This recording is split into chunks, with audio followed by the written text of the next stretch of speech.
第二樣係加工肉類，第三樣就係身體脂肪，特別係腹部脂肪，即係中央肥胖。跟住咧就係、如果男士好彩就係飲酒，女士唔得就可能因為女士唔係飲咁多酒，所以咧就計唔到出嚟嘅啫。咁呢幾個咧，佢哋有確實肯定咧，呢個係導致大腸癌嘅因素。唔單止話你做呢啲嘢令到你大腸癌機會高，係確實導致佢嘅因素，因為每樣都有得解嘅，應該就解俾你聽。好啦，究竟有乜嘢嘢係預防大腸癌保護咧？兩樣嘢，膳食嘅纖維，應該會解膳食嘅纖維包括乜嘢嘢，同埋體力活動。咩叫體力活動？唔係淨係做運動，係每日嘅身體活動量。咁應該會同大家咧去睇證據。好啦，咁Tammy話要睇最新研究結果，咁做功課啦。咁其實我哋去睇飲食同埋運動同大腸癌嘅關係咧，有兩大方面要睇嘅。第一樣就係點樣預防大腸癌，但係呢個都唔係最hot、最熱嘅、最流行而家時興呢幾年咧，做好多研究就係其實咧，一個人有咗大腸癌，佢治療之後，我哋叫腸癌嘅康復者咧，其實佢嘅跟住之後嘅飲食同埋運動量都對佢嗰個嘅身體回復同埋之後嘅前景咧非常之有關係。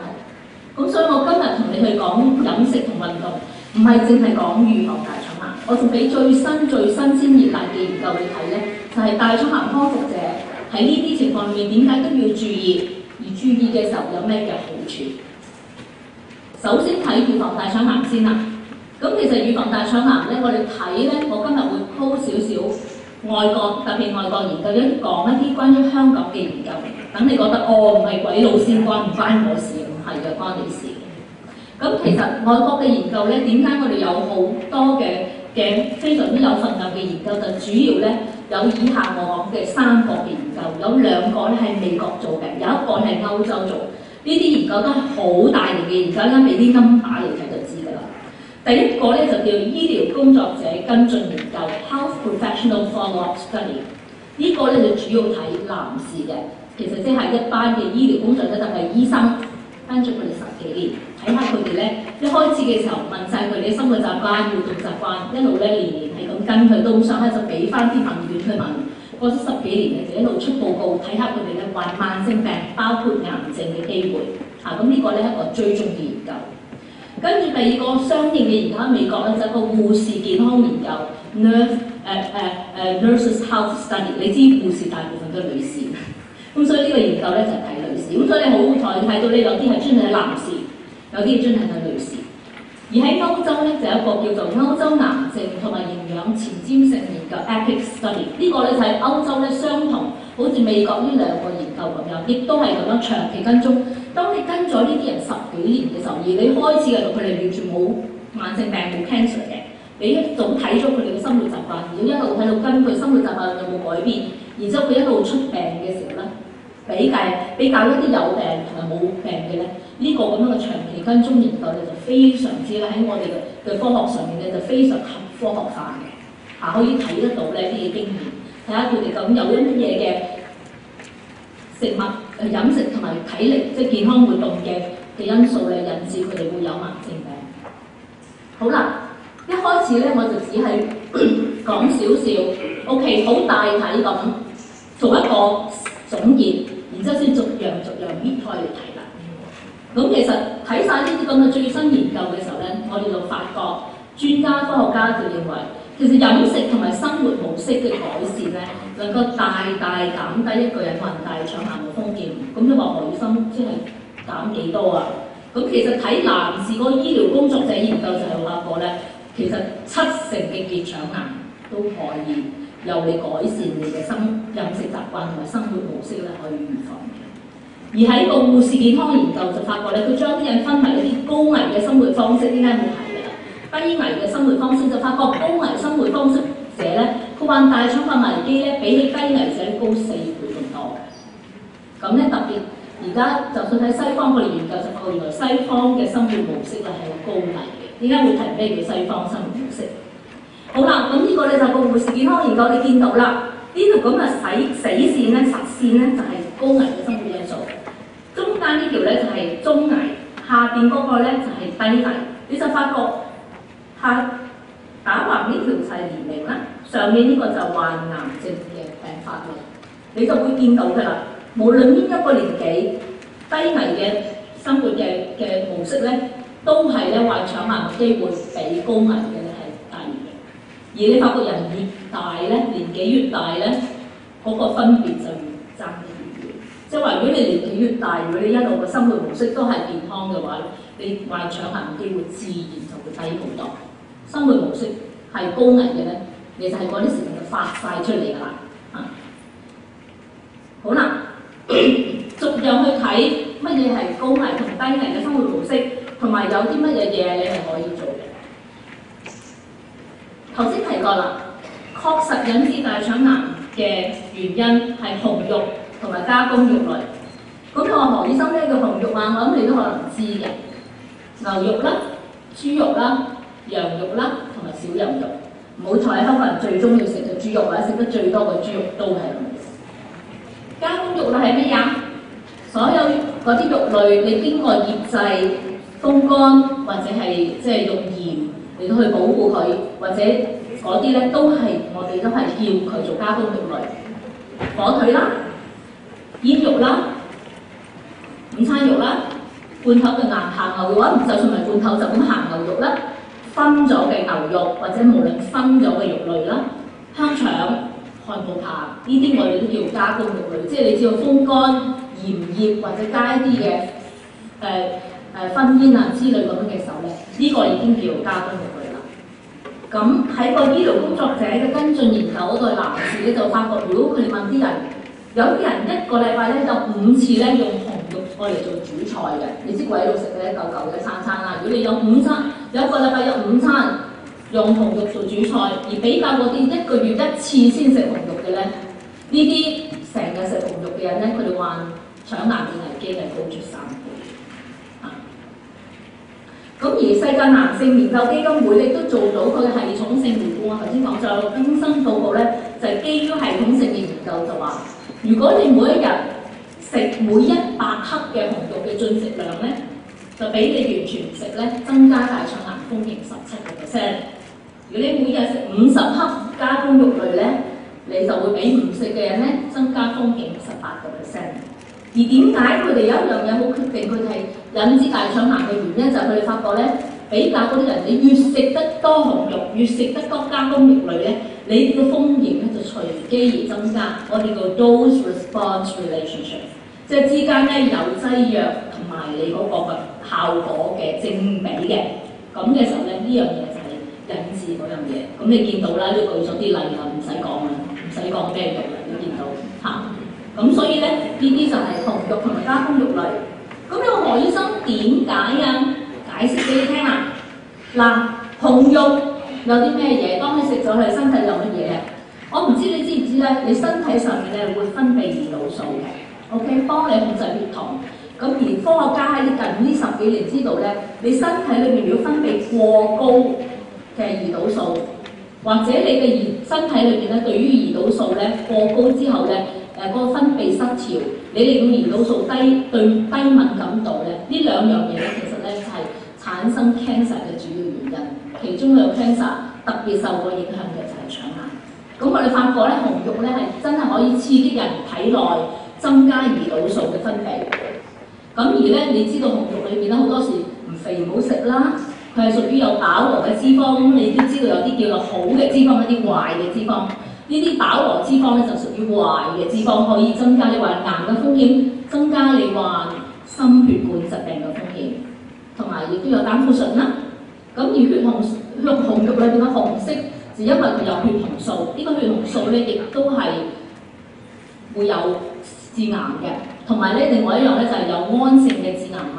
而胺性嘅致癌物咧，特別幾時出嚟咧？就如果你用紅肉將佢高溫燒，譬如你barbecue啦、燒烤，燒到好燶嗰啲咧，嗰度咧就有胺性嘅致癌物喺度㗎啦。咁所以我哋知道咧，紅肉就係呢個原因。同埋咧，當你加工、你加鹽啊、化學物嘅添加劑嘅時候，嗰啲添加劑裏邊咧就會有，或者你將佢儲存得耐嘅時候咧，佢就嗰啲添加劑咧就會同個肉咧就有反應，就就會出致癌物質㗎啦。頭先講個燶嘅嘢咧，你將紅肉都燒燶，如果你其他白肉、魚肉啊嗰啲唔知點解你仲燒燶話雞肉咧，燒燶咗嗰啲燶咧都冇呢啲致癌物質嘅喎，但係咧你紅肉就有啦，因為佢有血紅素，加埋呢啲咧就會出咗啲胺性嘅致癌物質，咁所以咧呢個咧係喺實驗室裏邊我哋解釋得到嘅原因。咁所以大家知道肉類係好好嘅，因為俾我哋主要其中一個好好嘅營養就係蛋白質。咁所以咧，我哋唔係叫你唔食，不過咧，我哋話如果你要蛋白質咧，食少啲，應該會話俾你食幾少㗎啦，賣個關子先。咁如果你話要用蛋白質，你要希望用動物嘅蛋白質，我中意食肉類嘅，得。你食禽肉啦，包括雞啦、鵝啦、鴨啦，或者魚肉，或者甚至海鮮，呢個咧就係好豐富嘅蛋白質來源。咁但係一間都會提嘅，其中另外一個好豐富嘅蛋白質來源咧，就係一啲植物嘅蛋白質來源嚟，亦都係非常之好。咁呢個就係紅肉同加工肉類啦。雖然我知道喺呢度講咧，就好多人都嘟長條嘴㗎啦，但係都係要講。好啦，膳食纖維，大家知道頭先講過，膳食纖維係預防腸癌嘅。咁而膳食纖維其中一個非常之豐富膳食纖維來源嘅嘢就係叫全穀物。一陣間會話俾你聽咩叫全穀物。咁其實咧，就喺2011年嘅時候咧，係一個好有份量嘅醫療報告裏邊咧，佢哋就睇咗25個前瞻性嘅研究，將佢做一個系統回顧。咁佢哋發覺咧，如果一個人每一日食每10克嘅膳食纖維，特別咧係早餐，即係鬼佬好中意食嗰啲 cereal 咧，早餐嘅穀物咧，你每日食10克咧，你就能夠減低大腸癌嘅風險1成。越食得多，好會越多。而如果你每日食90克，即係大概3份嘅全穀物嘅時候咧，你就能減低你大腸癌嘅風險2成，所以好抵嘅。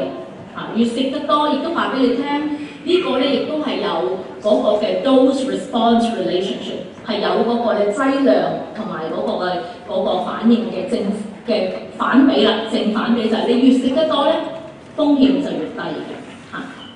好啦，你問何醫生話俾我聽咩叫全穀物啦？咩叫全穀物咧？其實係一啲從來未經過加工製造嘅碳水化合物，我諗知穀物啦、大麥、小麥，而例如嘅就係薏米啦、糙米啦、黑米同埋燕麥。咩叫全穀物咧？其實無論大麥或者小麥呢啲穀物類咧，當佢收成出嚟嗰嚿成嚿嘢就係叫全穀物，乜都冇做過。咁而全穀物咧，其實呢個圖咧就比較好睇，我哋教病人都咁教嘅，就係佢分3部分，最外邊嗰部分我哋叫做麥糠，中間嗰部分咧我哋叫做胚芽，最裏邊嗰份咧我哋叫胚乳。外邊嗰啲咧麥糠同埋胚芽咧，就係當你去食加工嘅穀物，例如你嘅白麵包啦、白飯啦、白嘅意大利粉咧就冇晒㗎啦，外邊嗰2浸，佢哋用加工咧攞晒外面嗰2浸，剩翻咧你個胚乳先至嚟做嗰啲嘢咧，嗰啲就叫精煉穀物。咁你話何醫生外邊嗰啲嘢有咩好處咧？原來全穀物外嗰個最好嘅咧，其實就係個麥糠同埋胚芽，最有營養嘅就係外邊嗰浸。外邊嗰浸有啲乜嘢咧？非常之豐富嘅膳食纖維，所以如果你話我要增加個膳食纖維咧，食全穀物咧你就贏晒㗎啦！有好豐富嘅膳食纖維，而且亦都有啲嘅植物嘅營養素、抗氧化劑。如果你咧問好多營養專家同 cancer 嘅醫生咧，就會話俾你聽，抗氧化劑咧係抗癌嘅。維他命有好多維他命都係抗癌、礦物質。咁所以其實如果你食全穀物咧，其實就已經包含咗好多嘅營養㗎啦。咁你話究竟膳食纖維同埋全穀物嘅功效係乜嘢咧？第一樣你知道有好多嘅膳食纖維，當你加埋啲水落去咧，佢就會發到好大㗎啦。咁所以呢個糞便嘅變量就會多。當你變量多嘅時候，你嘅生活習慣、你嘅大便咧就會非常之暢通。咁當好多咁嘅糞便嘅份量咧有個好處就係當你食一餐嘅致癌物質嘅時候，其實佢份量多咧，其實就會淡化咗糞便裏面嘅致癌物質。更加咧，當你多份量，咪去多幾次啊！咁呢啲致癌物質同你條大腸喺度一路貼住你大腸，影響你大腸嘅時間係咪短咗啊？咁於是咧，令到你接觸環境即係食物裏面嘅致癌物質咧，接觸嘅面少咗，接觸嘅時間少咗嚇。咁另外咧，喺你嘅膳食嘅纖維裏邊咧，其實你嘅纖維咧食咗落去，雖然你會直腸直肚屙翻出嚟，但係有少少化學作用嘅。喺呢條大腸裏面咧，你嘅大腸人嘅大腸裏面有啲好友善嘅嘅 bacteria 即係細菌，佢就會將咧呢啲嘅呢個纖維咧發酵，就製造一啲我哋叫短鏈脂肪酸。呢啲嘅短鏈脂肪酸係保護你嘅大腸嘅，亦都有防癌嘅功效，防發炎同埋防癌嘅功效。咁同埋如果你食過全穀物，你知啦，好襟飽嘅。你食完我今日食完我個全穀物嘅麵包咧，我諗我到今晚咧6點鐘都未肚餓，好襟飽嘅。於是點啊？你唔會突然間肚餓周圍揾嘢食。咁於是咧，如果食全穀物食得多咧，你個控制嘅體重會好啲。啱啱都提啦，體重係同癌症有關係嘅。亦都咧，因為咧佢令到個血糖咧好穩定。個血糖咧係直接刺激你體內咧胰島素嘅分泌。咁我哋知道，如果你食精煉穀物咧，你個血糖就會嘭一聲好高，咁於是胰島素分泌好高，跟住一跌又高。但係如果你食全穀物咧，佢個血糖分個水平咧喺你個身體裏面咧可以好平均，於是刺激你體內分泌胰島素咧會分泌得平均好多。咁頭先提過啦，胰島素做咩㗎？致癌㗎嘛嚇，咁所以咧你會知道呢個原因就點解佢有效有幫助。好啦，你話我點買全穀物？其實我而家跟住連嗰啲你全部喺超級市場有得賣㗎，你唔需要專登周圍去搜集嘅。呢個咧喺超級市場你睇睇啦，佢咧有啲叫燕麥糠，呢個係等喺飯面嘅，等喺飯面嘅。如果你咧想問我，如果我屋企人唔食，我要煮飯，我煮一煲飯面咧，你就要燕麥糠啦嚇。呢個咧係等喺飯度一齊食嘅。你中意底下個白飯，但係咧等啲燕麥糠溝埋佢咧，你就溝咗啲全穀物去㗎啦。咁咧亦都有呢個咧就係啦，全穀物嘅麵包，唔好意思唔想賣到白，但係咧其實咧唔係淨係你話嗰啲叫咩麥包或者一條全穀物，唔係㗎，你要睇清楚，佢要寫住100%係全麥嘅先至係全穀物嘅。咁或者你見呢啲我哋 muesli 啦，就係一啲早餐嘅穀物裏面咧加咗一啲嘅全穀物，加埋啲嘅乾果啦，加埋啲杏仁嗰啲果仁啦，呢個咧就係全穀物啦。仲有啊，你朝頭早食嘅麥皮啦，呢個多穀麥飯裏邊咧有咩咧？有糙米啦，有野米啦，或者你可以加啲紅米，加啲白米，一次過就咁食全穀物難食嘅。即係最初難食嘅，你食下就慣㗎啦。但係我哋可以做咧，就唔係一開始煮就全部用晒糙米，1/4啦，一半啦先至開始。咁呢個咧都係意大利粉，不過呢個唔係白意大利粉，係全穀物嘅意大利粉，普通超級市場已經有得賣嘅。薏米非常有益，中國人你都知道，就唔好淨係飲薏米水，食薏米。跟住呢啲咧就係嗰啲全穀物嘅朝頭早嘅早餐，一粒粒。就咁淨係食佢難食嘅，溝另外一啲嘢，咁就會好食嘅。咁呢啲就係全穀物。如果你想我要多佢啦，一陣間可以講。好啦，講完食就講飲咯喎。飲酒。咁其實有8個嘅前瞻性追蹤嘅研究，有一個系統分析，其實包括咗50萬個人，就發覺咧。如果一個人每一日飲大概多過30克嘅酒精，即係2單位，即係話如果譬如你去外面飲酒，你叫佢我要一杯白酒，佢俾一杯咁樣嘅 standard 嘅，佢唔係話斟到滿晒，你知道佢斟一半俾你嘅啫嘛，喺外邊自己，嗰一半已經係一個單位㗎。OK，如果你每一日飲多過2單位嘅酒精咧，你會增加你大腸癌嘅風險24%。咁酒精係嘅。呢個咧係全世界知道嘅，係好多人口去睇得到。吸煙啊，我知道你聽完話講咧，先幾個禮拜就講吸煙同同肺癌嘅關係，但係你知唔知吸煙同大腸癌都有關係？就我哋知道咧，其實煙草唔單止令到一個人容易生肺癌，而當你吸嘅時候，好多時你唔係淨係落咗個肺，好多時咧都會食咗一啲落去，因為你個口咧會落咗你個腸道度。而呢啲嘅煙草咧能夠破壞大腸癌內壁嘅細胞，咁所以點解咧吸煙者咧佢會係有機會患癌。特別咧喺大腸癌裏面咧，直腸癌同吸煙非常有關係。外國係咁，依家講香港嘅研究就知道都係一樣嘅。咁我哋知道咧，由系統性嘅分析會睇到咧，如果個人嗰個危機亦都係隨住每個人佢每年或者每一日食嘅吸煙嘅數量越多，佢吸煙嘅時間越長，越早年紀開始吸煙咧，佢患腸癌嘅風險咧就成正比一路會增加嘅。咁所以都因為咁樣見到咁樣增加嘅時候，我哋都話同腸癌有關係。特別頭先提過啦，同直腸癌嘅關係咧更加密切嘅。體重同埋脂肪分布，頭先講過啦，體重係大腸癌嘅原因。咁其實去睇體重嘅時候，我哋睇第兩樣嘢嘅，一個係體重啦，第二樣 BMI。有冇人知道咩叫 BMI？ 你嘅體重正方除你嘅高度。OK， 呢個係叫做體重，kilogram per meter square， 係你嘅體重除你個高度再除你個高度。OK， 咁呢個咧係同結腸癌嘅風險係成正比，特別唔好彩男士特別有關係嘅。咁我唔單止睇成個人嘅體重，最緊要你啲脂肪喺邊度啊？其中一樣最唔好嘅咧就係中央肥胖。但係你啲脂肪如果喺晒腹部咧，肚滿腸肥咧，就同結腸癌嘅風險咧特別有成關係嘅。咁我哋點樣去睇一個人個中央肥胖？有好多種方法，其中一個咧度下你腰圍就知㗎啦。如果你嘅腰圍喺呢個年紀裏邊，我哋知道女士應該正常嘅腰圍幾多？你總之高過佢10個 cm 咧，你就會增加16%。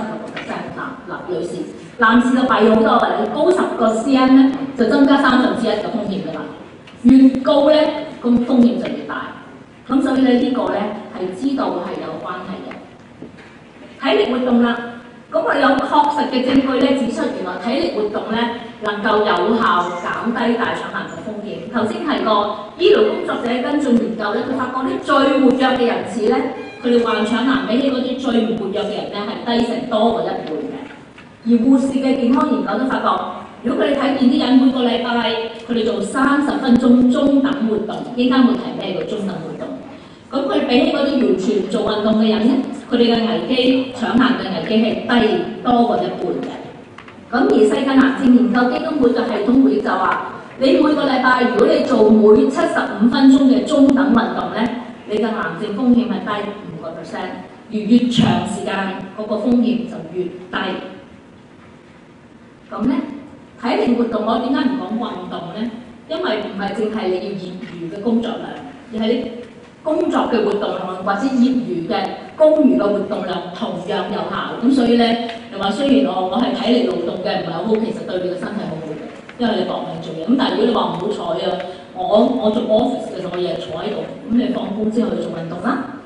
而運動量越高咧，患癌嘅風險就會越低㗎啦。點解咧？因為其實咧，你食有啲食物就會增加胰島素，但係如果你運動咧，其實係減低你體內胰島素嘅水平，亦都減低你身體裏面體內嘅炎症 inflammation。炎症咧好多時都係同 cancer 有關係，同埋你知做運動咪知啊，條腸快啲嘅，喐得快啲㗎嘛。咁頭先講過有咩好處啦，同埋你知道做運動嘅人通常都會瘦啲啦，同埋減肥個好幫助，特別係中央嘅肥胖。咁你體內嘅脂肪積聚減低，你能夠保持你嘅體重嘅水平咧，呢個咧就係其中一個保護嘅因素。所以做一個小結，小結就係有啲乜嘢嘢係預防大腸癌嘅飲食同埋生活模式，就係你知道喺食物裏邊有3個主要嘅營養：蛋白質、脂肪同埋碳水化合物咧，都係你身體裏面食物嘅主要。